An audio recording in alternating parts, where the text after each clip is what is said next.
Tidak banyak yang menyadari bahwa sebuah kotak hitam putih di layar ponsel telah memicu perubahan besar dalam ekonomi Asia Tenggara. Awalnya, ia hanya dianggap fitur kecil, pelengkap dari maraknya dompet digital. Sebagian orang bahkan yakin teknologi ini hanyalah tren sementara.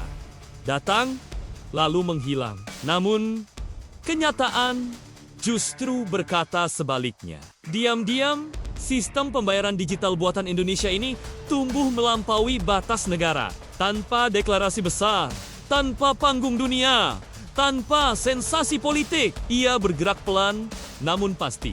Masuk ke pusat perbelanjaan, restoran, kios kecil, pasar tradisional, hingga kawasan wisata di negara-negara tetangga. Dari situlah perubahan dimulai.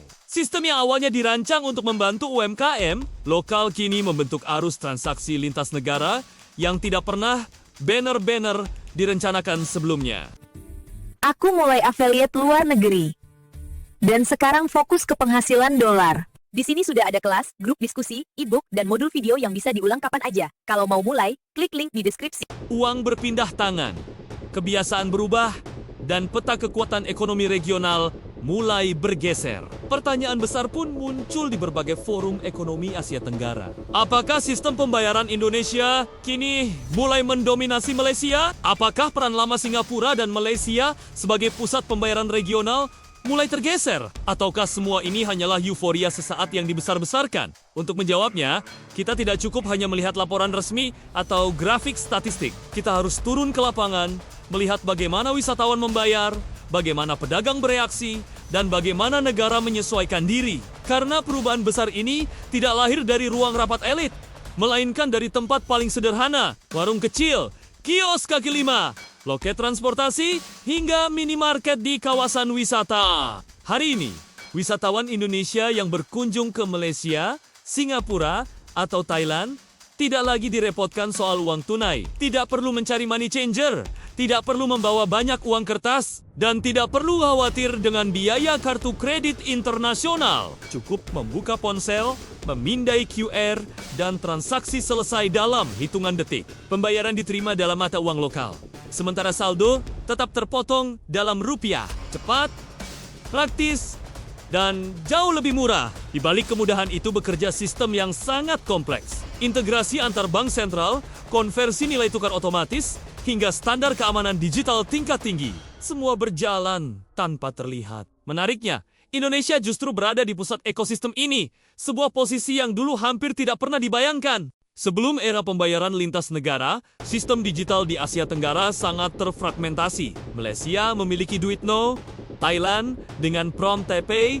dan Singapura dengan Payno. Semuanya kuat di dalam negeri masing-masing, tapi hampir tidak saling terhubung. Begitu seseorang menyeberang batas negara, seluruh kenyamanan digital itu lenyap. Wisatawan kembali ke cara lama, uang tunai, atau kartu kredit dengan biaya mahal. Indonesia melihat celah ini lebih cepat saat Bank Indonesia meluncurkan QRIS pada 2019. Banyak yang menganggapnya sekadar program modernisasi UMKM. Padahal, di balik itu tersimpan visi besar, membangun infrastruktur pembayaran nasional yang siap diperluas ke level internasional. Dengan jumlah penduduk ratusan juta, jutaan pedagang aktif, dan volume transaksi harian yang masif, ekosistem QRIS tumbuh cepat dan matang ketika konektivitas lintas negara mulai dibuka dengan Malaysia, Thailand, dan Singapura. Dampaknya langsung terasa. Video wisatawan Indonesia yang membayar makan, transportasi, dan belanja di luar negeri hanya dengan QR menjadi viral. Banyak orang terkejut.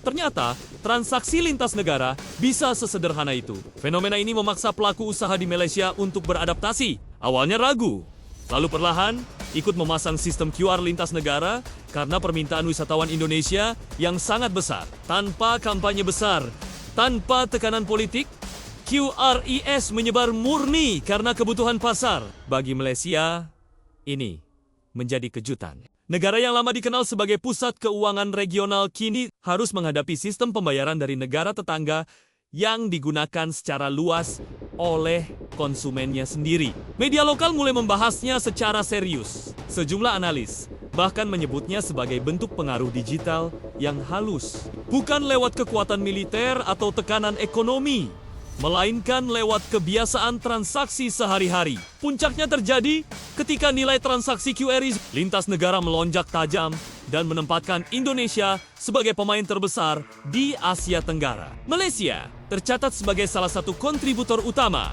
Untuk pertama kalinya, Indonesia bukan hanya pasar terbesar, tetapi juga pemimpin sistem pembayaran regional. Yang membuat fenomena ini semakin menarik adalah sifatnya yang organik, tidak ada deklarasi geopolitik, tidak ada perjanjian besar antar kepala negara, semua tumbuh dari aktivitas ekonomi harian.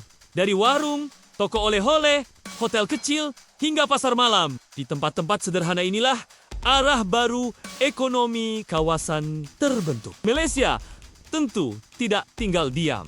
Sistem duit no diperluas ke berbagai negara seperti Cina, Jepang, Korea Selatan, Thailand, dan Indonesia. Namun tantangan terbesarnya bukan pada teknologi, melainkan perilaku pengguna. Wisatawan Indonesia yang jumlahnya sangat besar sudah terlanjur nyaman. Dalam ekonomi digital, kebiasaan adalah segalanya. Dan kebiasaan yang sudah terbentuk sangat sulit diubah.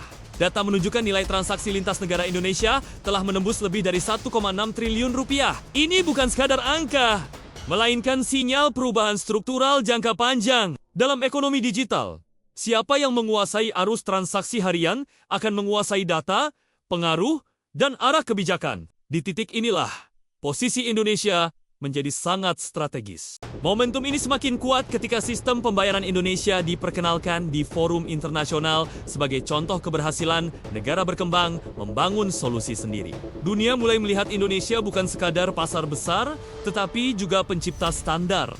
Dampaknya terasa hingga ke akar rumput. UMKM Indonesia kini bisa menerima pembayaran dari wisatawan asing tanpa kerepotan konversi mata uang. Biaya lebih transparan, transaksi lebih cepat, dan ekonomi menjadi lebih inklusif. Lebih jauh lagi, arus transaksi lintas negara turut memperkuat posisi Rp6. Permintaan terhadap mata uang nasional meningkat, kepercayaan investor tumbuh, dan stabilitas ekonomi mendapat dorongan tambahan. Pada akhirnya, kisah QRIS bukan hanya tentang teknologi pembayaran. Ini adalah cerita tentang bagaimana sebuah negara berkembang mampu mengubah peta ekonomi kawasan melalui solusi yang sederhana, efisien, dan inklusif. Jika tren ini terus berlanjut, bukan tidak mungkin Indonesia akan menjadi pusat utama transaksi digital Asia Tenggara, mengendalikan aliran ekonomi kawasan melalui sistem yang lahir dari dalam negerinya sendiri.